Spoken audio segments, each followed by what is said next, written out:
عصر کی نماز کے بعد یہ تسبیح پڑھو۔ یہ وہ تسبیح ہے جو حضور صلی اللہ علیہ وسلم عصر کی نماز کے بعد پڑھتے تھے۔ اس تسبیح میں دنیا اور آخرت کے قیمتی خزانے چھپے ہیں۔ صرف نصیب والے ہی یہ تسبیح پڑھ سکتے ہیں۔ بسم اللہ الرحمن الرحیم۔ السلام علیکم محترم ناظرین۔ حضرت جابر رضی اللہ تعالیٰ عنہ سے روایت ہے کہ رسول اکرم صلی اللہ علیہ وسلم نے ارشاد فرمایا، بندے اور اس کے کفر کے درمیان فرق صرف نماز کا چھوڑنا ہے۔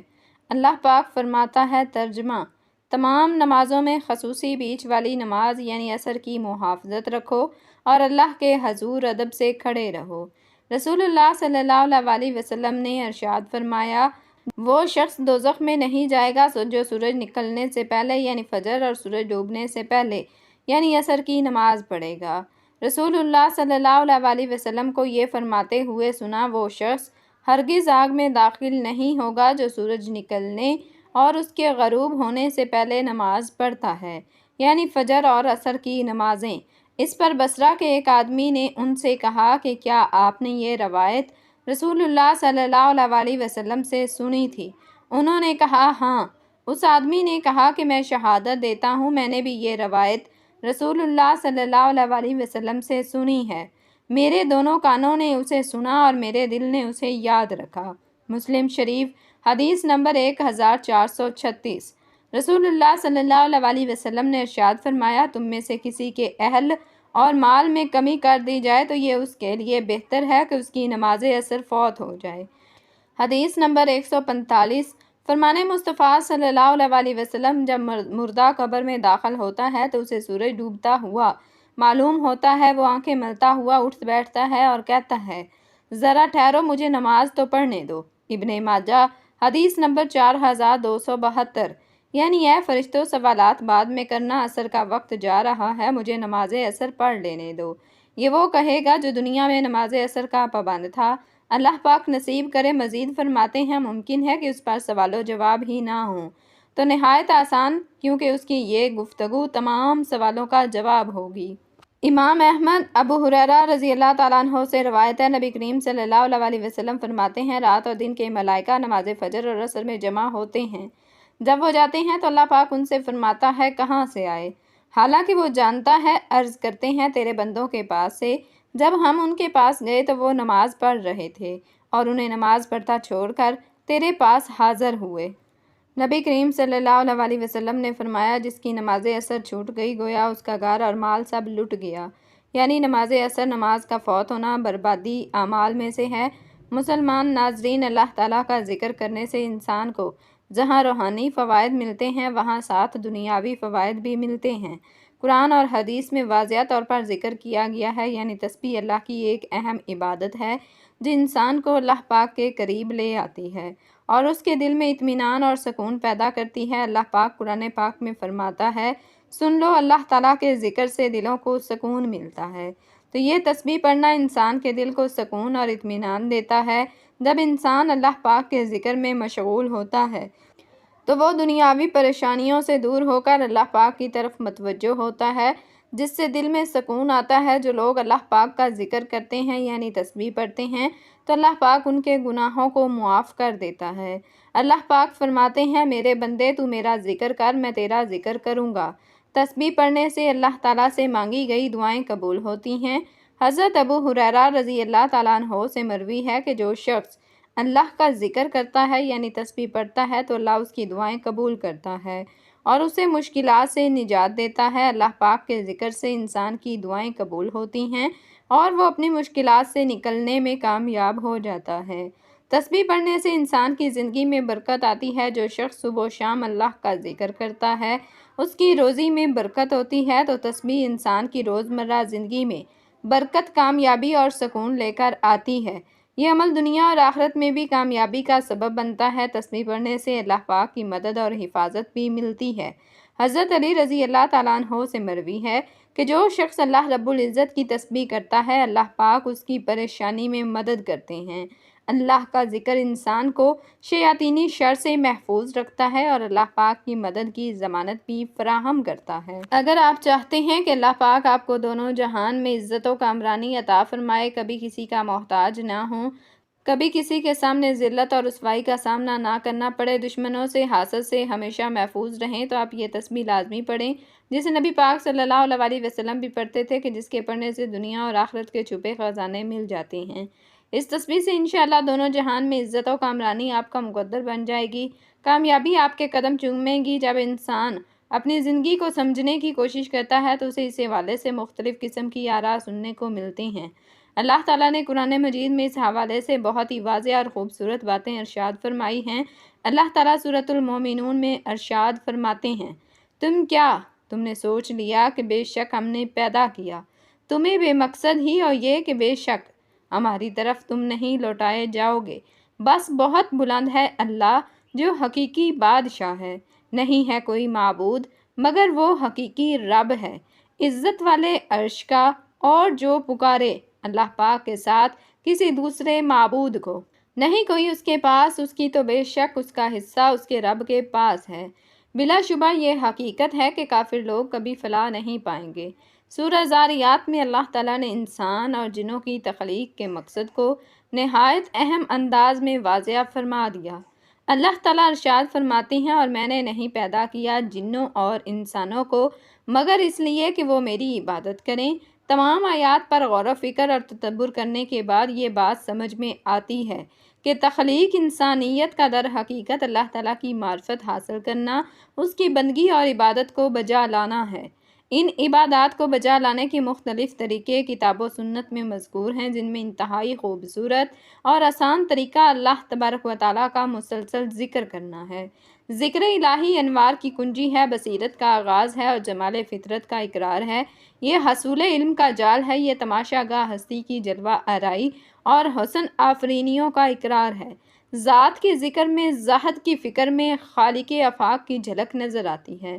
ذکر الہی دراصل خالق حقیقی سے رابطے کی ایک شکل ہے۔ محترم ناظرین، آج ہم گناہوں کے سمندر میں غرق ہیں، قدم قدم پر رب کریم کی نافرمانیاں کر رہے ہیں، ہماری صبح، ہماری شام، ہماری رات معصیتوں سے آلودہ ہیں۔ نفس و شیطان کے چنگل میں پھنس کر ہم اپنے رحیم اور مہربان پروردگار کی بغاوت کے مرتکب ہو رہے ہیں۔ دنیا کی محبت نے ہمیں آخرت سے غافل کر رکھا ہے۔ اس فانی، عارضی اور ختم ہو جانے والی زندگی کو ہم نے اپنا مطمع نظر بنایا ہوا ہے۔ خوف خدا، فکر آخرت اور بارگاہ الہی میں حاضری کا احساس معدوم ہوتا جا رہا ہے۔ نتیجہ سامنے ہے، گناہوں پر شرمسار ہونا، اپنی لغزش کا اقرار کرنا اور اپنے جرم کا اعتراف کرنا۔ وہ مبارک اور بابرکت عمل ہے جس کا توڑ شیطان کے پاس نہیں۔ امام اوزاعی رحمۃ اللہ علیہ فرماتے ہیں، ابلیس نے اپنے چیلوں سے کہا، تم انسانوں کو کس طرح گمراہ کرتے ہو؟ وہ کہنے لگے، ہم ہر طریقے اور ہر جہت سے انہیں گمراہ کرتے ہیں۔ ابلیس نے جواب میں کہا، کیا استغفار کے بارے میں بھی تم نے انہیں گمراہ کیا ہے؟ یہ سن کر ابلیسی گماشتوں نے کہا، استغفار تو وہ عمل ہے جو توحید باری تعالیٰ کے ساتھ جڑا ہوا ہے، اس پر ہمارا زور کیسے چل سکتا ہے؟ ابلیس نے کہا کہ میں انسانوں کے درمیان ایسی چیز پھیلاؤں گا جس پر انہیں استغفار کرنے کی نوبت نہیں آئے گی۔ امام اوزاعی رحمۃ اللہ علیہ فرماتے ہیں کہ شیطان نے انسانوں میں خواہشات، تمناؤں کو پھیلایا جسے کوئی گناہ نہیں سمجھا اور اس پر استغفار بھی نہیں کرتا۔ حضرت ابو سعید خدری رضی اللہ تعالیٰ عنہ کی روایت ہے کہ نبی کریم سرکار دو عالم صلی اللہ علیہ وسلم نے ارشاد فرمایا، بے شک شیطان نے حق تعالیٰ سے کہا تھا، اے میرے رب، تیری عزت کی قسم میں ہمیشہ تیرے بندوں کو گمراہ کرتا رہوں گا جب تک ان کی روحیں ان کے جسموں میں موجود رہیں گی۔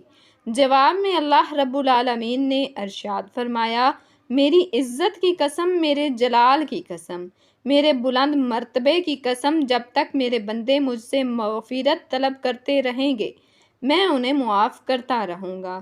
ناظرین، اسلام ایک ایسا دین ہے جو مسلمانوں کو بامقصد زندگی گزارنے کا مکمل طریقہ بتاتا ہے۔ اللہ تعالیٰ نے انسان کو اشرف المخلوقات بنایا، یعنی سوچنے سمجھنے کی صلاحیت دی، صحیح اور غلط کی سمجھ دی۔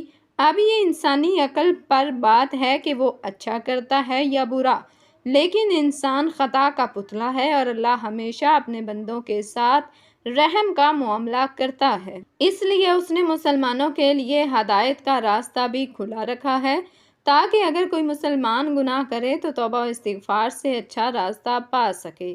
استغفر اللہ، یا اللہ مجھ گناہ گار کو بخش دے، یہ ایک سادہ جملہ ہے لیکن طاقتور دعا ہے۔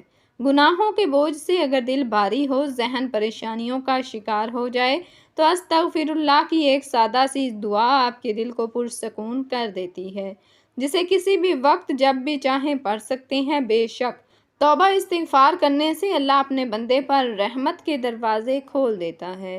ہمارا دین ہمیں گناہوں سے بچنے کا درس دیتا ہے، لہٰذا اگر خلوص نیت کے ساتھ توبہ کی جائے تو اللہ کی بارگاہ میں وہ ضرور قبول ہوتی ہے اور گناہوں کا خاتمہ ہوتا ہے۔ اللہ تعالیٰ نے قرآن مجید میں مسلمانوں کی بھلائی کے لیے استغفار کے بہت بڑے فوائد بتائے ہیں۔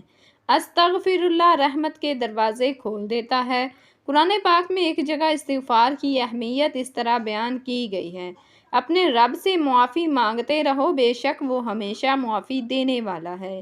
یعنی صرف اللہ سے رحمت کے طلبگار رہیں، کیونکہ وہی معاف کرنے والا ہے۔ اللہ تعالیٰ فرماتے ہیں کہ جس نے زندگی بھر سکون لینا ہے وہ استغفار کرے۔ ناظرین، استغفار کر لو، جب تک زندہ رہو گے اللہ تعالیٰ تمہیں چین نصیب فرما دے گا۔ ایک حدیث کے مطابق نبی کریم صلی اللہ علیہ وسلم نے فرمایا کہ اللہ تعالیٰ ایسے شخص کو اپنے عرش کے سائے میں جگہ دے گا جس نے تنہائی میں اللہ تعالیٰ کا ایسے ذکر کیا کہ اس کے آنسو جاری ہو گئے۔ استغفار سے دولت اور اولاد میں برکت ہوتی ہے۔ آج کے اس دور میں لوگ دولت کمانے میں اس قدر غافل ہو چکے ہیں کہ وہ اسلام اور اللہ کے ساتھ اپنے فرائض کو بھولتے جا رہے ہیں۔ وہ یہ بھی بھول بیٹھے ہیں کہ توبہ کرنے کے لیے کچھ وقت نکالنا ضروری ہے، کیونکہ اس کی برکت سے اللہ رزق، مال و دولت اور اولاد میں اضافہ کرتے ہیں، اور اس بات کا ذکر قرآن مجید میں بھی کیا گیا ہے۔ استغفار کرنے سے انسان کی مانگی گئی ہر دعا قبول ہوتی ہے۔ خلوص دل سے اللہ کی بارگاہ میں معافی مانگنے سے دعائیں قبول ہوتی ہیں۔ کسی مومن کے لیے دعا سے بہتر اور کوئی چیز نہیں ہے۔ وہ جو کچھ اپنے رب سے مانگتا ہے، جس بھی چیز کی امید رکھتا ہے، ایک دن اس کا رب اسے نواز دے گا۔ کیونکہ مسلمان ہونے کی حیثیت سے ہمارا یہ یقین ہے کہ صرف اللہ کے پاس یہ اختیار ہے کہ وہ ہماری دعائیں قبول کرنے پر قادر ہے۔ استغفار کرنے سے رزق میں اضافہ ہوتا ہے۔ قرآن مجید میں اللہ پاک کا یہ وعدہ ہے کہ اللہ سے معافی مانگتے رہنے سے وہ رزق میں خیر و برکت کرتا ہے۔ مومن کے رزق میں فراوانی اور اضافہ ایک مخصوص مدت کے لیے ہوتا ہے۔ اس بات کی وضاحت اس طرح کی گئی ہے کہ انسان اپنی نعمتوں کو جلد بھول جاتا ہے اور اللہ نہیں چاہتا کہ اس کے بندے اسے بھول جائیں۔ اس لیے ہمیں استغفار کرتے رہنا چاہیے۔ اس حوالے سے فرمان رسول اللہ صلی اللہ علیہ وسلم ہے کہ جس نے استغفار کو اپنے اوپر لازم کر لیا، اللہ اس کی ہر پریشانی دور فرمائے گا اور ہر تنگی سے اسے سکون عطا فرمائے گا اور اسے ایسی جگہ سے رزق عطا فرمائے گا جہاں سے اسے گمان بھی نہ ہو۔ استغفار کرنے سے ہر گناہ کی معافی مل جاتی ہے۔ اللہ تعالیٰ ہر مسلمان کو آزمائشوں اور مصیبتوں میں مبتلا کرتا ہے۔ اصل میں یہ مومن بندے کا امتحان ہے۔ اللہ اس طرح بندے کو اپنے آپ پر اور اسلام پر اور اس کے ایمان کی مضبوطی کو دیکھتا ہے کہ اس کے ایسے وقت میں شکوہ نہیں، اللہ سے معافی مانگنا چاہیے، استغفار کرنا چاہیے، کیونکہ اللہ تعالیٰ توبہ کرنے والے بندے کو سزا نہیں دیتا بلکہ معاف کرتا ہے، اور ہمیں اپنی عام زندگی میں بھی یہی عمل اختیار کرنے کا توفیق دیتا ہے۔ توبہ استغفار کی فضیلت بندے کے لیے اللہ کی رحمت اور فضل کے دروازے کھول دیتا ہے۔ بے شک اللہ بہت رحیم و کریم ہے، اور جب ہم اس سے گڑ گڑا کر معافی مانگتے ہیں تو وہ ہمیں ہدایت عطا کرتا ہے، اپنی رحمتوں سے نوازتا ہے اور ہمارا دل اپنی طرف موڑ لیتا ہے۔ اس وقت ہماری زندگی غیر محفوظ کا شکار ہے، اور اس میں کوئی شک نہیں کہ استغفار کا ورد دنیاوی زندگی میں صبر عطا کرنے کا بہترین ذریعہ ہے۔ تو ناظرین محترم، وقت کی نزاکت کو مد نظر رکھتے ہوئے چلتے ہیں وظیفے کی جانب، اور آپ کو بتاتے ہیں وہ تسبیح وہ نماز عصر کے بعد پڑھنی چاہیے جسے حضور صلی اللہ علیہ وسلم بھی نماز عصر کے بعد پڑھا کرتے تھے، کہ جس میں دنیا اور آخرت کے قیمتی خزانے چھپے ہیں، بہت سے راز پوشیدہ ہیں، اور نصیب والے ہی یہ تسبیح پڑھ سکتے ہیں۔ آپ نے اپنے کسی مقصد کے لیے، کسی بھی مشکل پریشانی سے نکلنے کے لیے خاص طور پر اللہ پاک کی فوری مدد حاصل کرنے کے لیے، راستے سے ہر رکاوٹ فوراً دور کرنے کے لیے، ہر ناممکن کام کو ممکن کرنے کے لیے غرض اس تسبیح کو کسی بھی حاجت کے لیے پڑھنا ہے۔ تو سب سے پہلے آپ نے نماز عصر ادا کر لینی ہے۔ اس سے پہلے درود پاک پڑھ لینا ہے۔ ثواب کے طور پر ایک مرتبہ میرے ساتھ بھی درود پاک پڑھ لیں۔ اللہم صلی علی محمد وعلی آل محمد کما صلیت علی ابراہیم وعلی آل ابراہیم انکا حمید مجید۔ اللہم بارک علی محمد وعلی آل محمد کما بارکت علی ابراہیم وعلی آل ابراہیم انکا حمید مجید۔ درود پاک پڑھنے کے بعد آپ نے اپنے مقصد کی نیت کرنی ہے، اور جب آپ نیت کر لیں تو فوری طور پر آپ نے اعوذ باللہ من الشیطان الرجیم اور بسم اللہ الرحمن الرحیم پڑھ کر وظیفے کا آغاز کرنا ہے، اور سب سے پہلے اللہ پاک کے ناموں کی تسبیح شروع کر دینی ہے، اور اللہ پاک کے یہ 3 نام یا اللہ، یا رزاق، یا وہاب، ان کا ورد شروع کر دینا ہے، اور ان 3 ناموں کو 101 مرتبہ پڑھنا ہے۔ حضرت علی رضی اللہ تعالیٰ عنہ سے مروی ہے کہ اگر تم پریشان ہو تو اللہ کے نام کا ذکر کثرت سے کیا کرو، یہ تسبیح کرو تو اللہ پاک اس کی تمام مشکلات آسان کر دیتا ہے۔ اس کے لیے یا اللہ، یا رزاق، یا وہاب کا ذکر پڑھتے رہیں۔ اللہ پاک کے یہ تینوں ناموں کا ذکر کرنے کے بعد آپ نے آج کے عمل کی تسبیح پڑھنی ہے، جو عمل کی ریڑھ کی ہڈی ہے۔ آپ نے سبحان اللہ و بحمدہ سبحان اللہ العظیم استغفر اللہ و اتوب الیہ، سبحان اللہ و بحمدہ سبحان اللہ العظیم استغفر اللہ و اتوب الیہ، یہ وہ کلمات ہیں جو نبی کریم صلی اللہ علیہ وسلم عصر کے بعد کثرت سے پڑھا کرتے تھے۔ ان کلمات میں اللہ کی پاکیزگی کا اظہار، اس کے شکر کی علامت، بخشش کی درخواست ہے۔ اس کی مکمل ایک تسبیح پڑھنی ہے، یعنی پورے 100 دفعہ آپ نے ان کلمات کی تسبیح پڑھنی ہے۔ اس کے بعد آپ نے قرآن پاک کی ایک بہت ہی مختصر اور جامع سورت یعنی سورۃ الکوثر 3 مرتبہ پڑھنی ہے۔ بسم اللہ الرحمن الرحیم، انا اعطیناک الکوثر فصل لربک وانحر ان شانئک ھو الابتر۔